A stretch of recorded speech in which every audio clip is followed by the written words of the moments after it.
Hello friends and family of YouTube.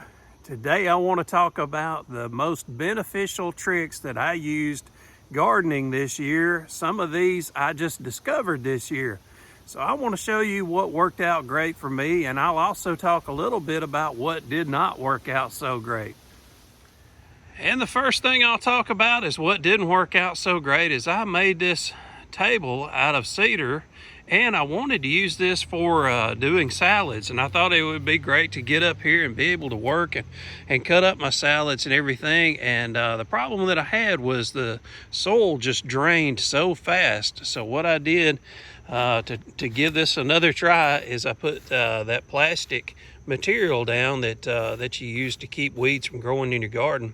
Put the plastic down. It's got little perforation holes in there, and that'll keep it from to where it holds too much water. So I guess the thing is I'm trying to find the perfect mix to where it will drain some but not drain too much. And as far as what worked the best this year, I would say hands down having a greenhouse. I've got 2 tomato plants in here, and basically man, this one plant right here is a homestead, and the one over here, this is a beefsteak. The beefsteak is probably giving me about 1 tomato every 10 days, but on the homestead I'm able to get probably 3 tomatoes a week off of just that one plant. I had 13 plants outside, 13 tomato plants. I didn't get nowhere near the production outside as what I did here in this homemade greenhouse. At the end of the video, I'll give you a link too to where you can follow that link and you can make you a greenhouse as well. I made this one for about $60 out of just materials that I had laying around.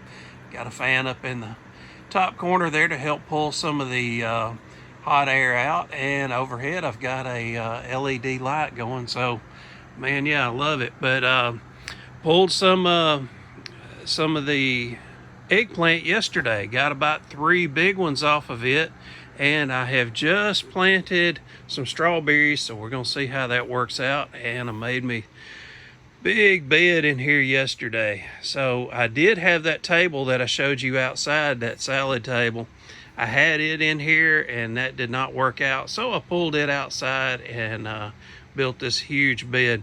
One thing I will tell you, that if you ever make a bed, always make it at minimum 3 feet wide. And this was something else I learned this year, because these beds here were only 30 inches wide, and if it was just 6 to 8 inches wider, I would be able to plant stuff side by side with each other and be able to utilize that space a lot better.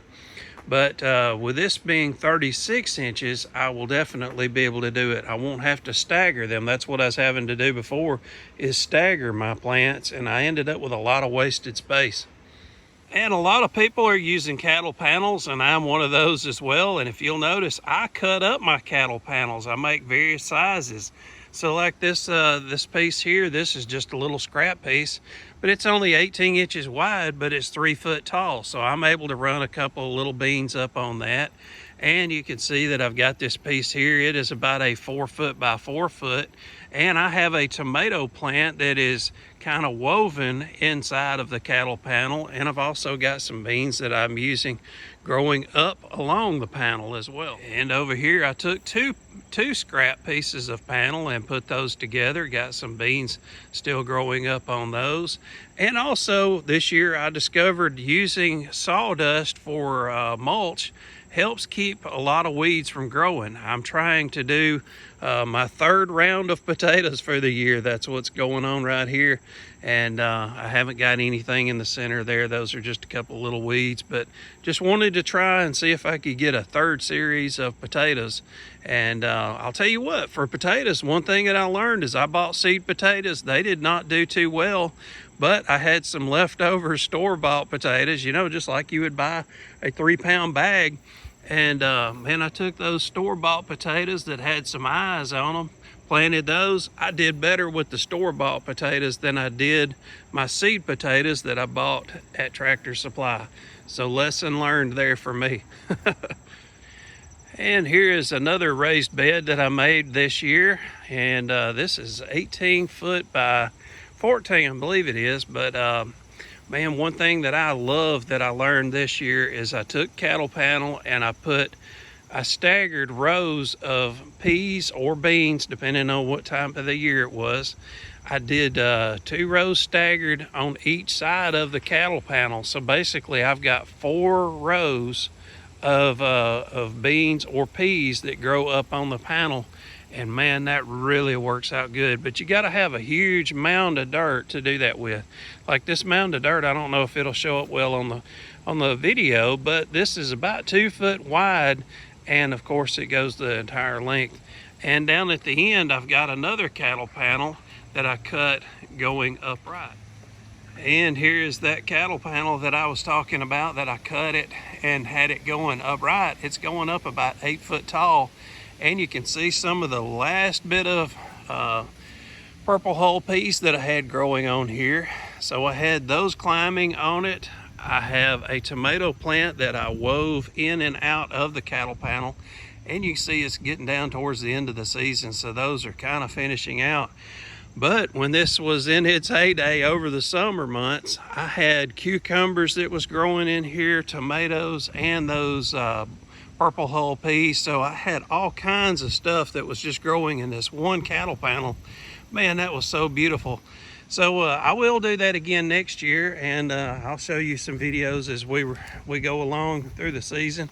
And this is where I had some of my purple hull peas, and I just saved these last few ones here just to see if they would continue to produce and give me some seed for next year. And another trick that I learned and used this year is the use of this weed-free cloth. Man, I love this stuff. I use this on my watermelons, and man, we're way past the end of watermelon season, but I thought, man, I might as well see if these will end up producing some more, and just as a learning lesson, see what I can get out of them. But anyway, had a pretty decent season on them. They didn't turn out to be that very big. I've got new soil. I bought 2 dump truckloads of soil, and I put in all of these beds. And to be honest with you, I don't think that this soil is the best. So what I'm having to do is do a lot of amendment type work this year. So hopefully next year it will be a much more productive year with all of my fruits and vegetables. So, but you know, I can't complain. I mean, I've had some good stuff like this right here. You can see these bell peppers are growing pretty well. Nothing like what I've got in the greenhouse. Now, if that was in the greenhouse, I would have a lot more productivity than what's going on out here. But definitely the biggest thing I've learned this year is the use of the greenhouse. And that's why I did want to add that extra bed in there. But all of these potatoes that you see out here, these are all store-bought potato pieces that I cut up and have growing in here. So hey, I'll be pulling these out in another month or so and see what's going on with them. But hey, for today to be what is it, October 3rd, man, I can't complain about the growth that I'm still getting out of a lot of these plants. And this is the last one I want to show you, but this is my carrots. One thing that I learned with the carrots is, you know, carrot seed is so tiny, and you can do this with about any seed. Once I got my soil all tore up in here the way I wanted it, and I sprinkled my seed out through there, I took some sawdust and I just covered all of the soil with sawdust, and then watered it, and you can see they're all coming up. The good of that is those seeds are so tiny that you really don't want to cover them too deep. So it worked out great just being able to cover it with sawdust. So that way I didn't have to worry about either trying to till it in and it get buried too deep, or it being too shallow and getting burned by the sun. So man, yeah, the trick of using the sawdust, that worked out great. And as I mentioned, I used the sawdust to help some of the plants get started, but I also use leaves to use as mulch, and that way I don't have to water nowhere near as often in my garden. And man, I love that trick. And the good of it is as that deteriorates, it's also putting back into the soil. So that's pretty cool. And these bags of topsoil, I was able to buy these for $1 a bag at my local Walmart. Because it is at the end of the season, they have marked down a lot of this type of stuff. So now is a great time to buy this kind of stuff if you think you might want it for next season.